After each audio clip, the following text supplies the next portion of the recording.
Hello मंडळी. तर आज मी माझा नवीन ब्लॉग घेऊन आलेले आहे, तो गिरनार गुरुशिखर पर्वताचा. आणि मी एकटीच हे ट्रॅव्हल करणार आहे, कारण माझी खूप दिवसापासूनची इच्छा होती, गिरनारला जायचं होतं आणि ती इच्छा माझी पूर्ण झाली. बांद्रावरून एक्सप्रेस सुटते.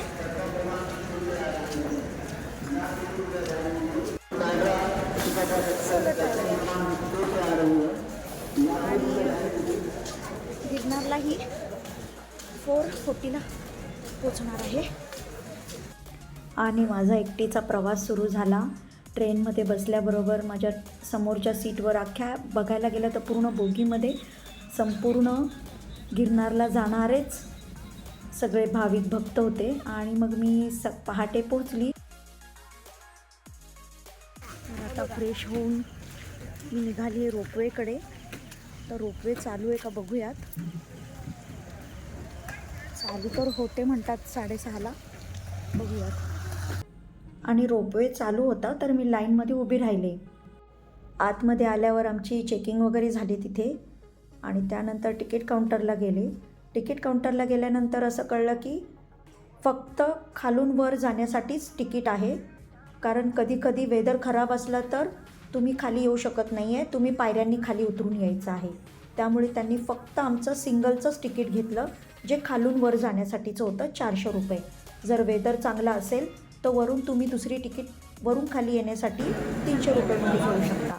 तर टोटल खालून वर किंवा वरून खाली येण्याचा जो दोन्ही साईडचा खर्च आहे तो 700 रुपये आहे.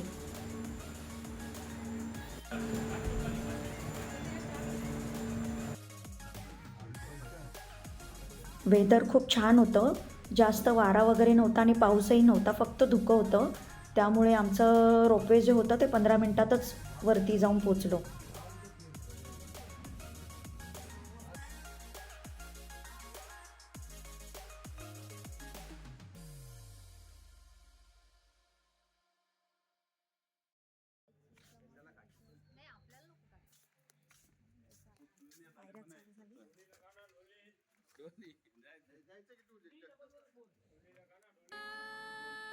अंबा मातेचं मंदिर आहे, धुकं आहे खूप, काहीच दिसत नाहीये.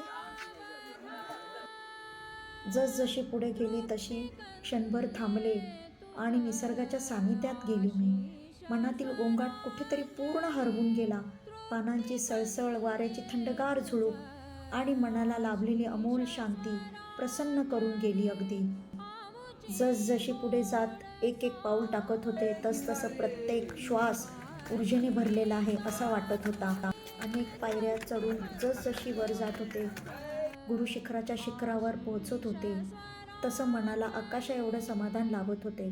थकवाही विसरून गेलेली होती आणि फक्त भक्तीची अनुभूती मिळते असं वाटत होतं. प्रत्येक पावलागणिक श्रद्धा वाढत गेली आणि शेवटी गुरुशिखरावर आत्मशांती मिळाली. माझ्यासाठी तरी ढगांच्या जवळ आकाशाच्या कुशीत गुरुशिखराची ही यात्रा अविस्मरणीय ठरली.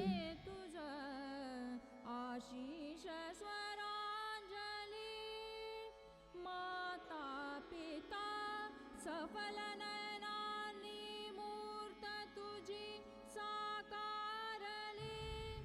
प्रवास संपला, पण श्रद्धेची वाटचाल अजून सुरूच आहे असं वाटत होतं.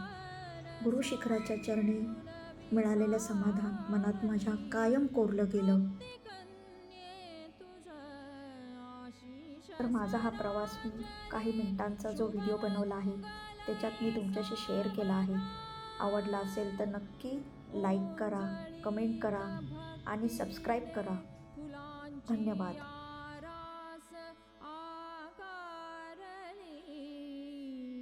मंगलमय घडीत छोटी बहीण नादावली, तृप्ती कन्ये तुझ आशीष स्वरांजली.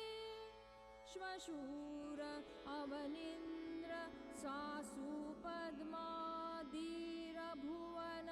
श्वशूर अवनींद्र सासु पद्माधीर भुवन. स्वागता सरसावली अमन